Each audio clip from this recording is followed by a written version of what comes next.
before anything else, intro muna.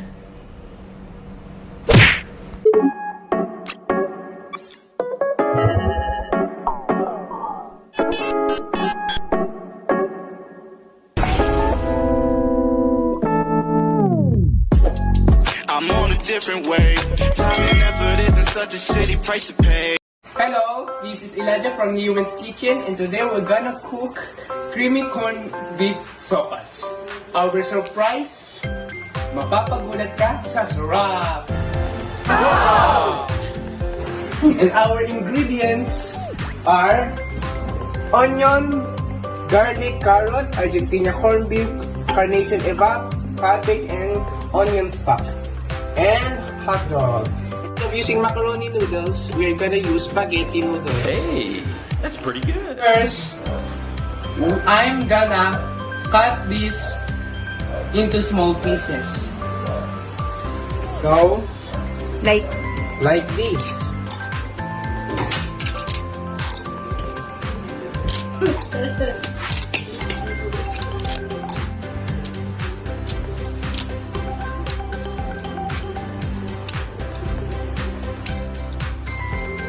Now, I'm cutting the carrots into strips.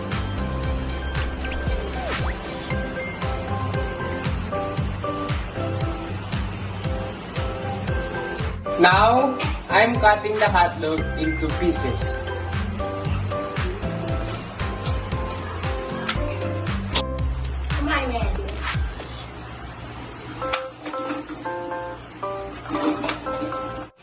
Now, the cabbage.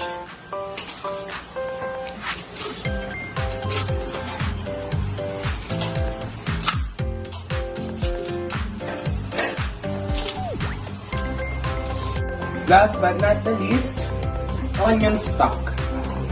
I'm gonna chop this into small pieces, and we're gonna put this at the sopas when it's done. You can put this if you want to. It's optional.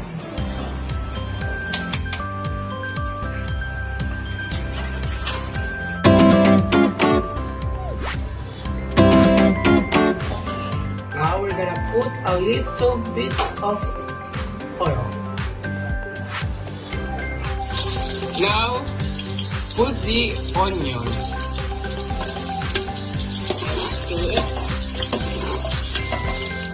And put the corned beef and mix it.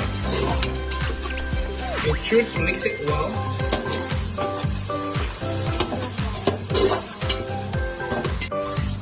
Add 1 liter of water. There you go. We will add salt and pepper to taste, and we will wait for the soup to boil for 2 minutes.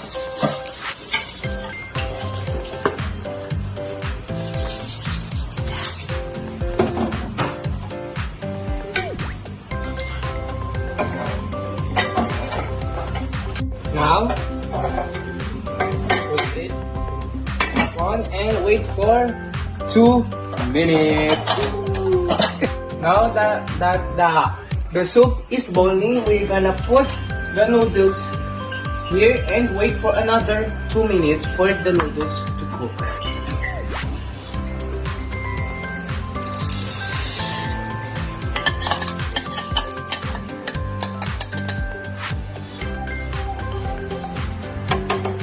And put the cup again and wait for another 2 minutes. Yay! Now that the noodles is done, we're gonna put the carrots.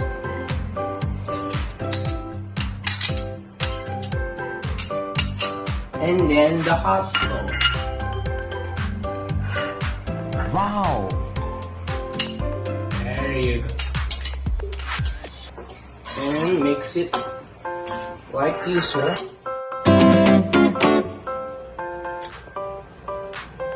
Noodles already absorbed the water, so we're gonna put a little bit more of water.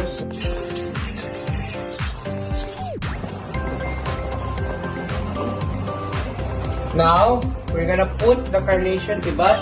Ginagawa mo! more creamier.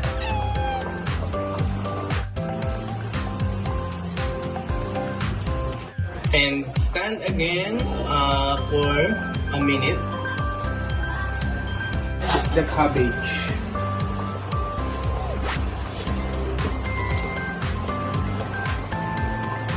And stir it.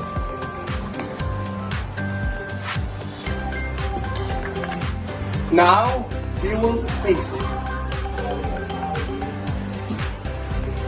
It's delicious and creamy. And this is the finished product, and we're gonna put it with onion stock.